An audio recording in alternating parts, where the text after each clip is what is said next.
trắng sương. Rời làng quê em qua bao suối đèo, vì em thơ khơi ngọn lửa ấm xua xa xe nơi miền biên cương. Đem cái chữ thắm tình yêu thương, vách đá treo leo chân em không mỏi. Kìa đàn chim xí hót vang dẫn đường. Yêu sao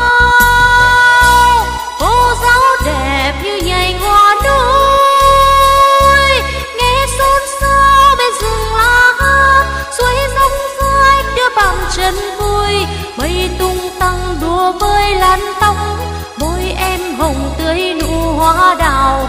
Vì ngày mai đàn em khôn lớn, rời làng quê cô giáo lên đường. Từ bản làng đàn chim tung cánh, trên bầu trời rực nắng xuân hồng.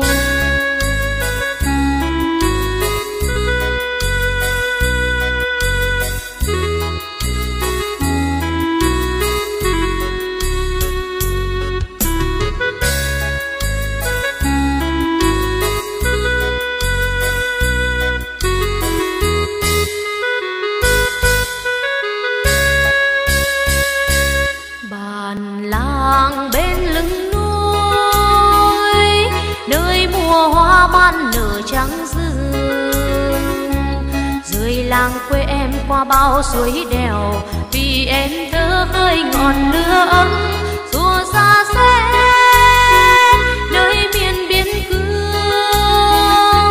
Đem cái chữ thắm tình yêu thương, vách đá treo leo chân em không mỏi. Kìa đàn chim xí hót vang dẫn đường. Yêu sao cô giáo đẹp như nhành hoa núi, nghe xôn xao bên rừng lá hát, suối róc xanh đưa bàn chân vui. Mây tung tăng đùa với làn tóc, môi em hồng tươi nụ hoa đào. Vì ngày mai đàn em khôn lớn, rời làng quê cô giáo lên đường. Từ bản làng đàn chim tung cánh, trên bầu trời rực nắng xuân hồng. Yêu sao cô giáo đẹp như nhành hoa núi, nghe xôn xao bên rừng lá hát, suối róc rách đưa bàn chân vui.